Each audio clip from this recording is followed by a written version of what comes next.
रेत के टैलों के बिनते बगड़ते नक्काश आपने देखे हैं। हवाएं उन्हें क्या क्या शक्लें देती रहती हैं। यही कैफियत इंसान की है। इंसान खुद को क्या क्या समझता है, कैसी कैसी पायदार तवक्कात रखता है, कैसे कैसे अनोखे दावे करता है। कहीं वो शिद्दात नमरूद नजर आता है तो कहीं हिटलर और मुसोलिनी। कौन बाकी रहा, कौन पायदार है? सब दास्ताने छोड़ जाते हैं। वक्त की हवाएं नक्काश बिगाड़ती हैं, बनाती हैं। जिंदगी सलामत रहती है तो ये नक्काश महफूज रहते हैं। मौत आती है तो सिर्फ कहानियां रह जाती हैं मेरे दोस्तों, जिनसे उसका कोई ताल्लुक नहीं होता। पुरइसरार और रोमानवी हैरत अंगेज कहानी नीति का। अस्सलामु अलैकुम दोस्तों, पेश खिदमत है नीति का एपिसोड नंबर 44। मैंने तुम्हारे अंदर एक अनोखी बात महसूस की है। हालात जैसे ही हों, मैं कभी इसके बारे में पूछ ही ना सका। कैसी अनोखी बात? मैंने अनजान बनने की कोशिश की, लेकिन मैं समझ गया था कि टोबो का इशारा किस अनोखी बात की तरफ है। जवाला की बस्ती में लोगों के बदन पिस गए थे। वो कौन सी कुव्वत थी बास, और इस बोने का क्या हाल हो गया था? यूं लगता था कि जैसे कोई उसे उठाकर यहाँ ले आया हो। तुमसे कोई चीज़ छुपाने की ज़रूरत नहीं है टोबो। ये कुव्वत भी मेरे मोहसिन हिल्लैन ने दी थी। उसने मेरे हाथों में ये कुव्वत बख्शी है। ओह बास, इसका मतलब है कि हम नहते नहीं हैं। हाँ, मेरा ही ख्याल है। मगर कैसी अनोखी कुव्वत है बास। ओफो, तुम कितने अजीब हो गए हो। टोबो का जहन तेज़ी से पलटा और ये मुस्कुराकर बोला, तब तो हम तोपों से खूब निमट लेंगे। यकीनन खौफ की कोई बात नहीं। और फिर ये बात उनके लिए बहुत अजीब होगी। हाँ, बहरहाल तुमने देखा बात, ज़ीका बोस्ता के बारे में मेरी मालूमात गलत तो नहीं थी? नहीं, लेकिन मगर भयानक मंजर था। हम जिंदा कैसे बच गए बात? वैसे बाहर का मौसम ठीक हो गया होगा, वरना ये लोग हमें उठाकर कैसे लाए? हाँ, सूरज ढलने के बाद मौसम बदल गया होगा, मैंने कहा। मैं सोच में डूब गया था और मेरा जहन अब इस पार्टी में उलझ गया था जो उनके हाथों गिरफ्तार हुई थी। न जाने उनके साथ क्या सलूक किया गया। हालांकि कुछ वक्त पहले खुद हमारी ज़िंदगी की कोई उम्मीद नहीं रही थी, लेकिन बहरहाल मैं उन लोगों को फरामोश नहीं कर सका। ना जाने क्यों रह रह कर उनका ख्याल आ रहा था। अब क्या प्रोग्राम है बास? फिर जो कैफियत हो उसके तहत आराम करना भी ज़रूरी है। रात गुजारो, दिन की रोशनी में सोचेंगे। यूं भी अभी हम कुछ करने के काबिल नहीं। हाँ बास, मैं भी ठीक नहीं हूँ, लेकिन क्या? बस उन लोगों का ख्याल आता है जो बेचारे उनके हाथों फंस गए। बहरहाल अगर मौका मिला तो हम उनकी मदद ज़रूर करेंगे। बहरहाल हम खुरदरी ज़मीन पर लेट गए। हमारी हिम्मत थी कि इन खौफनाक हालात में भी इस कदर पुरसकून थे, वरना कोई दूसरा होता तो उसे हवास बहाल रखना मुश्किल होता। नींद भी खूब आई। ना जाने क्या बात थी, थोड़ी देर के बाद ही बेखबर हो गए और ना जाने कब तक सोते रहे। बहरहाल आंख खुली तो एक एहसास ज़रूर हुआ, वो ये कि ना जाने हम कितनी गहराइयों में थे, लेकिन यहाँ भी इन इरादात का तयन हो सकता था। इस वक्त मुनासिब रोशनी थी जिनसे उनका एहसास होता था। बहरहाल उन लोगों ने ज़िंदा रहने के इंतज़ामात तो किए ही होंगे। मैंने टोबो की तरफ देखा। टोबो सो रहा था। मैंने उसे जगा दिया। वो चौंक कर उठ बैठा। फिर उसने चारों तरफ देखकर एक गहरी सांस ली। ओह बास, ये नींद भी क्या शय होती है। आराम से सोए? मैंने मुस्कुराते हुए पूछा। नहायत आराम से। टोबो भी मुस्कुरा दिया। सुबह हो चुकी है। हाँ, एहसास होता है बास। मुमकिन है हम ज़्यादा गहराइयों में ना हों। अभी क्या कहा जा सकता है। वैसे ये वैशी अखलाकियात से तो वाकिफ़ नहीं होंगे, मेरा मतलब नाश्ता वगैरह। मुश्किल है बास, टोबो गर्दन घुमाते हुए बोला। इसका मतलब है कि वो बेचारे जो 2 दिन से भूखे होंगे। पता नहीं बास, होंगे भी कि ना होंगे। क्या मतलब? मुमकिन है कि अब वो भूख से बेनियाद हो चुके हों, टोबो ने कहा, और मेरे बदन में गर्म लहरें दौड़ गईं। एक शदीद अजियत का एहसास हुआ। नहीं टोबो, ऐसा मत कहो। ایسی بے دردی سے ان کی موت کی بات مت کرو۔ سوری باس، ٹوبو شرمندگی سے بولا۔ آؤ اب انتظار بیکار ہے، کچھ کریں، میں نے کہا اور ٹوبو بھی اٹھ کھڑا ہوا۔ لیکن ہم سرنگ کے آخری سر پر پہنچے بھی نہیں تھے کہ دوسری طرف سے بے شمار آدم خور وحشی آتے ہوئے نظر آئے۔ میں نے کہا دیکھنا چاہیے ان کو کہ وہ ہمارے ساتھ کیا سلوک کرتے ہیں۔ وہ سب ہمارے گرد پھیل گئے۔ ان کے پاس ہتھیار تھے لیکن نہایت ناقص پتھر اور لکڑی کے ہتھیار جو صرف پھینک کر مارے جا سکتے تھے یا پھر قریب سے، ویسے ان کی تعداد ہی ان کی قوت تھی۔ وحشیانہ انداز میں مسکراتے اور کہکے لگاتے ہوئے وہ ہمارے گرد پھیل گئے اور پھر وہ ہمیں آگے دھکیلنے لگے۔ سرنگ کا دروازہ کھل چکا تھا۔ ہم خاموشی سے باہر نکل آئے لیکن وہ تو ہمارے بدن ٹٹول ٹٹول کر دیکھ رہے تھے، گوشت کا اندازہ کر رہے تھے۔ میں نے بھی ابھی خاموشی اختیار کی تھی۔ وہ آپس میں باتیں کر رہے تھے لیکن میرا خیال تھا کہ ٹوبو کے ذہن نہیں سمجھ پا رہا۔ ٹوبو کوئی اندازہ لگا سکے نہیں باس، سالوں کی زبان میرے لیے اجنبی ہے۔ دیکھتے ہیں یہ ہمیں کہاں لے جا رہے ہیں، میں نے کہا۔ ٹوبو خاموش تھا۔ وحشی ہمارے آگے پیچھے چل رہے تھے اور ہم سرنگوں کے 10 حال کو دیکھ رہے تھے، جو کبھی گہرائیوں میں جاتا، کبھی بلندیوں کی طرف، اور پھر ہم ایک انوکھی جگہ پہنچ گئے۔ بند پیالے نما جگہ تھی، جیسے 2 پیالے ایک دوسرے پر رکھ دیے گئے ہوں۔ وہاں کچھ لوگ بندھے ہوئے نظر آئے، کچھ زمین پر پڑے ہوئے تھے، اور اچانک ایک شکل کو میں پہچان گیا۔ میرے بدن کے سارے رونگٹے کھڑے ہو گئے۔ میں نے چاروں طرف دیکھا اور دوسرے لوگوں کو پہچاننے کی کوشش کرنے لگا۔ جس شکل کو میں پہچانا تھا وہ کرنل ڈکسن تھا۔ میں نے وحشیوں کا حصار توڑ دیا اور دوڑتا ہوا کرنل ڈکسن کے پاس پہنچ گیا۔ ڈکسن کی بری حالت تھی۔ کرنل، میں نے اسے جھنجھوڑا تو وہ آنکھیں پھاڑ پھاڑ کر مجھے گھورنے لگا۔ بڑی مشکل سے اس نے مجھے پہچانا اور پھر اس کی کمزور آواز ابھری، تم سرفراز؟ ہاں کرنل، آپ؟ اوہ سرفراز، میرے بیٹے تم بھی۔ نواب فیروز الدین کہاں ہے کرنل؟ میں نے ہذیانی انداز میں پوچھا۔ وہ اب ہمارے ساتھ نہیں ہیں۔ کیا؟ میں سناٹے میں آ گیا۔ کیا ہوا؟ نہیں کرنل، لمبی کہانی ہے سرفراز، کیا کرو گے سن کر؟ اب کیا فائدہ؟ کرنل ڈکسن نے مایوس لہجے میں کہا۔ وہ زندہ ہیں کہ نہیں؟ میں نے پوچھا۔ ہاں، جب ہم سے جدا ہوئے تھے تو زندہ تھے، اور کوثر فیروز کی بیٹی وہ بھی زندہ تھی۔ تو کیا یہاں آپ کے ساتھ نہیں آئے؟ نہیں۔ اوہو، میں نے گہری سانس لی۔ میری حالت سنبھل گئی تھی۔ نواب فیروز الدین جس حال میں بھی ہوں، بہرحال ان آدم خوروں کے قبضے میں نہیں آ رہے تھے۔ وحشیوں نے مزید کوئی قدم نہیں اٹھایا، شاید وہ ہمیں یہاں تک پہنچانے ہی آ رہے تھے۔ چند منٹ کے بعد وہ وہاں سے چلے گئے، گویا یہ پیالہ قید خانہ تھا۔ تب میں نے کرنل ڈکسن کی طرف دیکھا، پھر دوسرے لوگوں کی طرف۔ سب شکلیں جانی پہچانی تھی، قد، اور ان میں وہ زمین پر لپٹی ہوئی تھی اور اس کی آنکھیں بند تھی۔ دوسرے چند لوگ بھی بہرحال نیم مردہ حالت میں زمین پر لیٹے ہوئے تھے۔ میں نے ایک طویل سانس لی اور کرنل ڈکسن کو دیکھنے لگا۔ بھوکے ہوں گے آپ؟ میں نے کہا۔ اوہ، تم نہیں جانتے سرفراز، تم نہیں جانتے۔ تم ان لوگوں کے چکر میں کب آ گئے؟ کرنل ڈکسن سرسراتی آواز میں بولا۔ آپ لوگ پرسوں رات کو قید ہو رہے ہیں نا؟ میں نے کہا۔ ہاں، تمہیں کیسے معلوم؟ آپ نے ان لوگوں پر فائرنگ کی تھی؟ ہاں۔ کیا تم اس وقت آزاد تھے؟ ہاں، مگر افسوس میں کسی طور آپ کی مدد نہیں کر سکتا تھا۔ تمہارے دوسرے ساتھی؟ آپ کی مراد سیاہ فاموں سے ہے؟ ہاں، وہی تو تمہارے ساتھ تھے۔ اب صرف ٹوبو رہ گیا ہے۔ اوہ، باقی لوگ؟ نہیں، وہ خیریت سے ہیں، ہم نے انہیں چھوڑ دیا ہے۔ لیکن کرنل ڈکسن، آپ کی اور آپ کے ساتھیوں کی یہ حالت میرے لیے حیرت انگیز ہے۔ نواب فیروز الدین آپ سے کیوں جدا ہو گئے؟ اور ابھی چند لوگ جو نظر نہیں آ رہے تھے، احمد آفتندی بھی نہیں ہیں۔ طویل کہانی ہے سرفراز، سنو گے؟ کیا حرج ہے؟ آپ کو کوئی اعتراض ہے؟ نہیں، کرنل ڈکسن نے پھیکے لہجے میں کہا۔ لیکن اب ساری کہانیاں بے مناسب ہیں، ہم زندگی کی بازی ہار چکے ہیں۔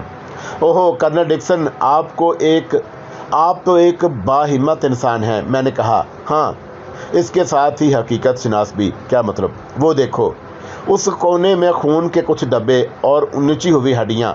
وہ کھوپڑی جانتے ہو یہ کون لوگ ہیں؟ کرنل ڈکسن نے ایک طرف اشارہ کیا اور میں نے چونک کر प्याला नुमा कैद खाने के उस कोने की तरफ देखा जिस तरफ कर्नल डिक्सन इशारा कर रहे थे।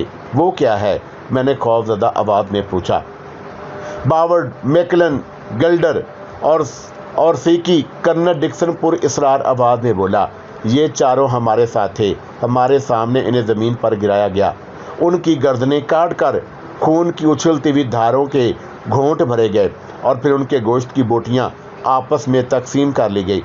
देखो, उन्होंने अपने तेज़ दांतों से इन हड्डियों से गोश्त किस तरह साफ कर लिया है। और ये सारा ड्रामा हमारे सामने ही हुआ था, कर्नल डिक्सन ने बताया। मेरी आंखें बंद हो गईं। क्या खौफनाक तस्वर था। काफ़ी देर तक मेरे मुंह से एक लफ्ज़ भी ना निकल सका।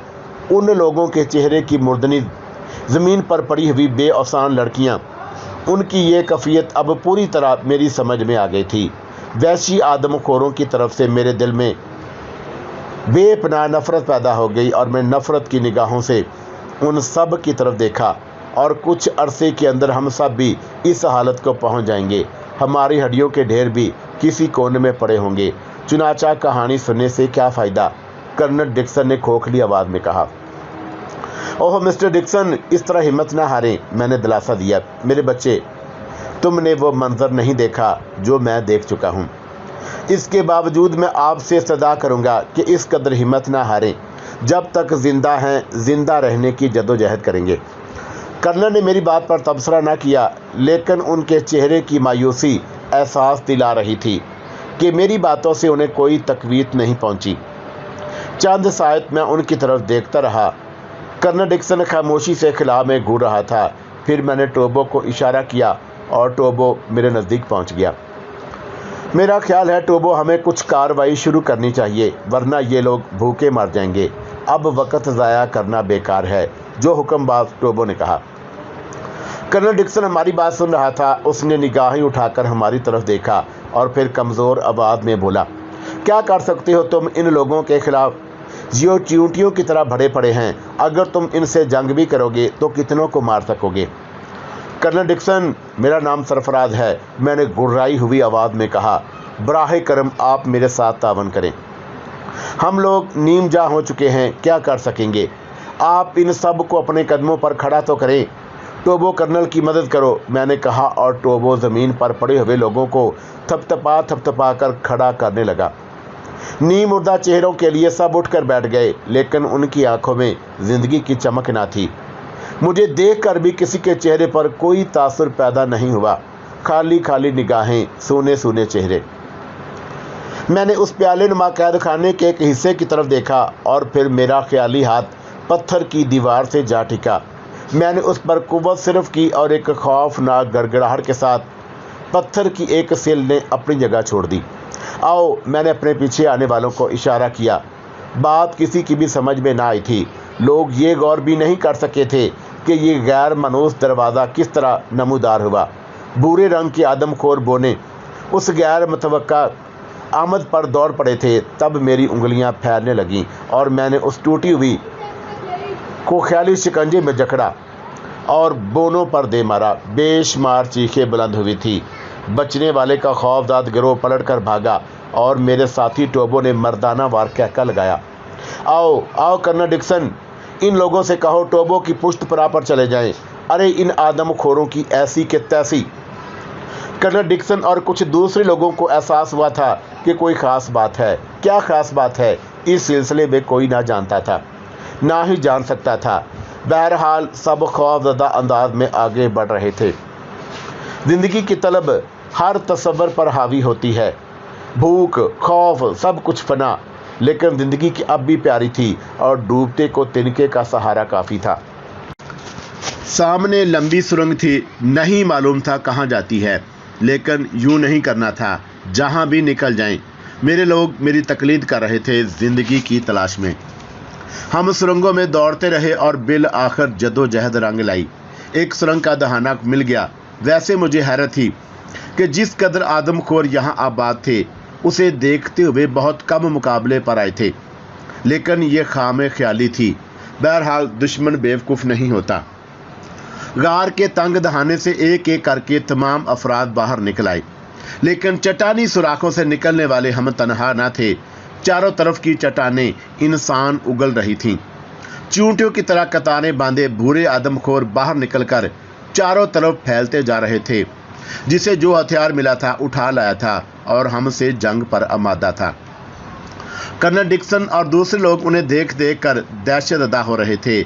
ऐसे वक्त में अगर हमारे पास हिलमैन की दी हुई बंदूकें होती तो क्या ही उम्दा बात होती, लेकिन बंदूकें तो हमने ऐसी बदहवासी के आलम में फेंकी थी कि उनकी जगह का तयन भी नहीं कर सकते थे।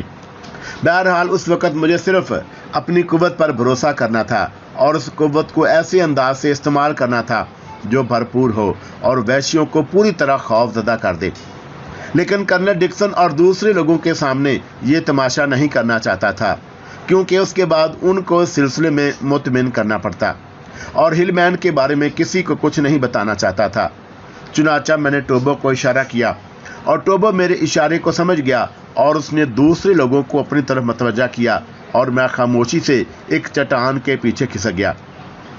यहाँ से मैंने उन लोगों के एक बड़े जत्थे को निशाना बनाया। उनके नज़दीक एक ऊंची चट्टान खड़ी थी।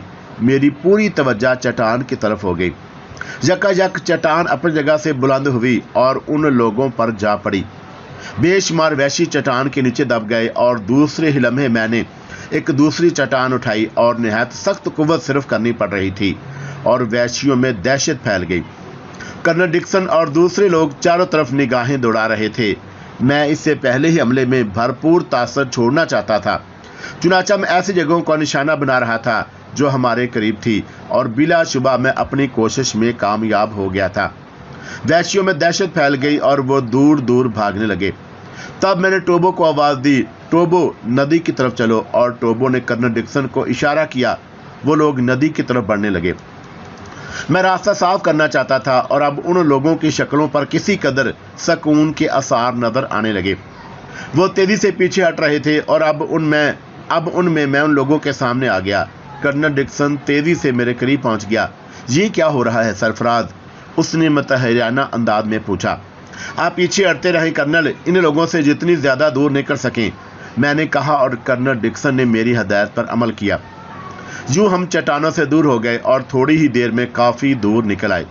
वैश्यों की तरफ से कोई तहरीक नहीं हुई, वो दूर ही रहे और हम पीछे हटते रहे। लड़कियां बुरी तरह नर्वस थी और फिर चट्टानी सिलसिला ख़त्म हो गया और हमारे भागने की रफ्तार सुस्त हो गई। लड़कियां गिरी पड़ रही थी और उनकी हालत काफ़ी ख़राब थी। अब भी उनकी आंखों में दहशत मंजमद थी। उन्हें अपनी ज़िंदगी का यकीन नहीं आ रहा था। लेकिन अब वैशी आदमखोर बहुत दूर रह गए थे और उनके नज़दीक आने के कोई आसार नज़र नहीं आ रहे थे। इसलिए काफ़ी सुकून हो गया था। कर्नल डिक्सन थक कर रुक गया। मैं अब ज़्यादा तेज़ नहीं दौड़ सकता, उसने कहा। बस थोड़ी दूर और कर्नल, उसके बाद हम निस्बतन अच्छे इलाके में पहुंच जाएंगे। अब तेज़ दौड़ने की ज़रूरत नहीं है और हम सुस्त रफ्तारी से चलने लगे। उस वहशतनाक इलाके से काफ़ी दूर निकल आए और अब जगह जगह सरसब्ज़ झाड़ियाँ नज़र आने लगी थी। थोड़े ही फासले पर वो नदी नज़र आ रही थी और ये उसी इलाके से आती थी जहाँ से हम निकल आए थे। नदी की दूसरी तरफ दरख्तों का सिलसिला था। बेमुश्किल तमाम नदी के किनारे पहुँचे और अब सब की हिम्मत जवाब देती जा रही थी। सब ऊंधे सीधे गिर पड़े। ख़ास तौर से लड़कियों की बुरी हालत थी।